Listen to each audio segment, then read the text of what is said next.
memberikan awal kanak-kanak. Saya diberi tugasan untuk menyelesaikan tugasan saya, iaitu tugasan perkembangan kognitif.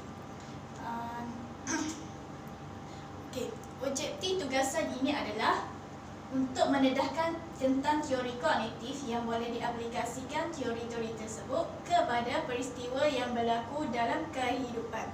Selain itu, objektif ini adalah untuk mengetahui bagaimana kanak-kanak dapat belajar mengubah cara mereka berfikir untuk menyesuaikan diri mereka dengan orang yang berinteraksi dengan mereka. Teori yang saya pilih adalah teori Vygotsky. Ataupun nama beliau adalah Les Semenovich Vygotsky, lahir pada 1896 sehingga 1934. Beliau merupakan ahli psikologi dari Rusia, seorang guru dan memiliki sarjana sastera. Beliau adalah mendalami bidang perubatan, kemudian beralih kepada pengajian undang-undang dan bidang kesasteraan. Beliau merupakan seorang penulis buku, iaitu Pemikiran dan Bahasa dan Fikiran Masyarakat. Menurut kata beliau, sosial dan budaya memainkan peranan penting dalam perkembangan kognitif kanak-kanak. Beliau mendapat pendidikan awal dari ibunya, iaitu seorang guru, dan mempunyai seorang tutor peribadi, iaitu Solomon Asch. Bersekolah menengah di Sekolah Menengah Persendirian, menerima anugerah medal emas, kemudian melanjutkan pengajian di Moscow State dan menamatkan pengajian pada tahun 1917. Mengikut kesesuaian teori yang saya pilih, iaitu teori Vygotsky, iaitu menggambarkan tentang perkembangan mental, bahasa dan sosial kanak-kanak. Teori Vygotsky adalah kepentingan bermain dalam meningkatkan perkembangan bahasa intelektual kanak-kanak. Proses pembelajaran adalah sebagai aktiviti pembinaan mental yang dicantumkan maklumat baru dan menekankan pelibatan kanak-kanak untuk menyelesaikan masalah serta membina pengetahuan sendiri untuk menjana idea berdasarkan pengetahuan sedia ada. Mengikut teori ini juga, minda kanak-kanak dapat dibentuk melalui sosial budaya masyarakat di kawasan persekitaran mereka. Pembelajaran juga bukan sekadar melalui asimilasi dan akomodasi, tetapi melalui hubungan sosial antara kanak-kanak. Apa yang terdapat dalam kandungan teori ini adalah dua faktor utama menurut teori Vygotsky, iaitu interaksi sosial dan kemahiran bahasa. Interaksi sosial adalah menekankan kemahiran kognitif kanak-kanak berkembang melalui interaksi sosial. Bahasa dan budaya memainkan peranan penting dalam perkembangan kognitif kanak-kanak. Cara pembelajar mempunyai tiga, iaitu belajar dari peneliruan, yang kedua mengingat dan membuat pemahaman sendiri, yang ketiga belajar melalui kolaborasi dalam kumpulan. Konsep utama teori Vygotsky mempunyai empat, iaitu konsep internalization, yang kedua konsep perkembangan bahasa, yang ketiga konsep bantuan perancang scaffolding, dan yang keempat adalah konsep zon perkembangan proksima ataupun dipanggil ZPD. Okey. Yang pertama, konsep internalization. Internalization adalah bermaksud proses menyempatikan aktiviti-aktiviti sosial yang dilalui aktiviti dalam proses kognitif secara beransur-ansur.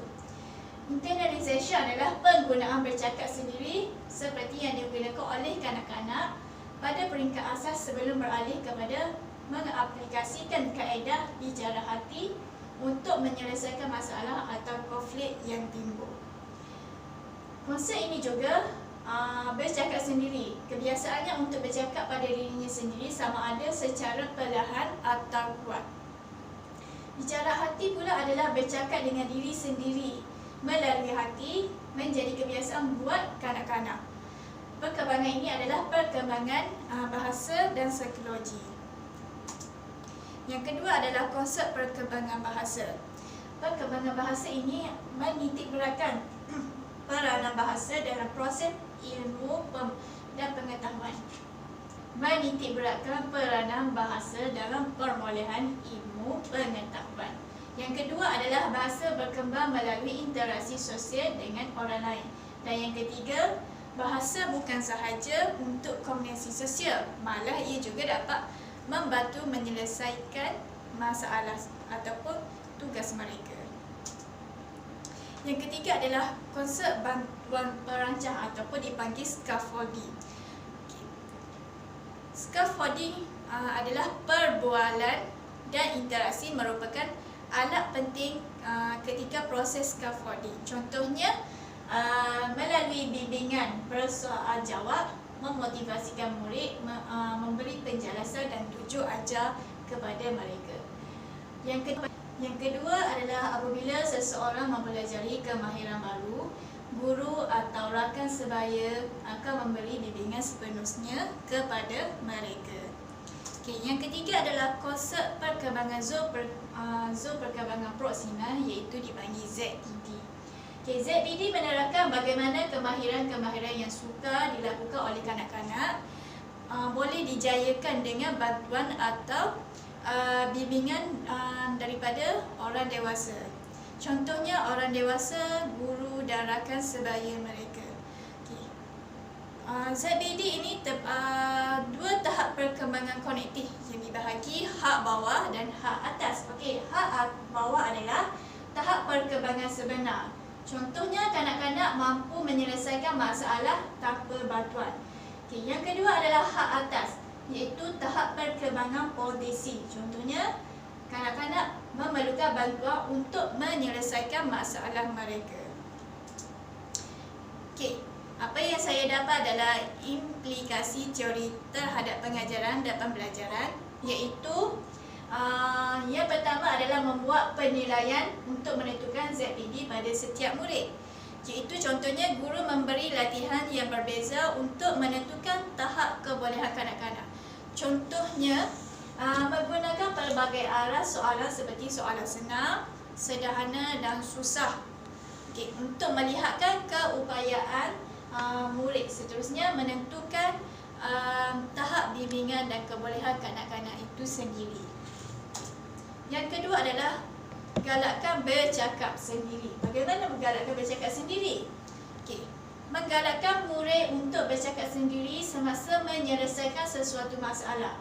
Di samping itu, membimbing murid untuk merealisasikan idea semasa mereka bercakap sendiri dalam situasi yang memerlukan penyelesaian. Contohnya, guru meminta murid untuk bercerita tentang aku mempunyai sebuah kereta cantik. Murid ini akan bercakap untuk mendapatkan idea dengan membayangkan dia mempunyai kereta dalam usaha menyelesaikan cerita mereka itu. Yang ketiga adalah memberi arahan bermakna. Macam mana nak memberi arahan bermakna? Guru memberikan arahan bermakna seboleh-bolehnya berkaitan pengajaran dengan kehidupan seharian. Kurangkan penghafalan, bimbing kanak-kanak mengaplikasikan pengetahuan kepada pengalaman sebenar. Contohnya, guru memberi panduan mengenai cara menunaikan solat yang betul dan murid akan mengaplikasikan cara ketika solat itu. Kesimpulan yang saya dapat dalam teori Vygotsky adalah teori Vygotsky telah dibincangkan di atas, telah menyentuhkan banyak perkara dalam proses pengajaran dan pembelajaran. Teori Vygotsky ini adalah antara perkembangan kognitif dan proses penyelidikan, proses meneroka dan mencuba.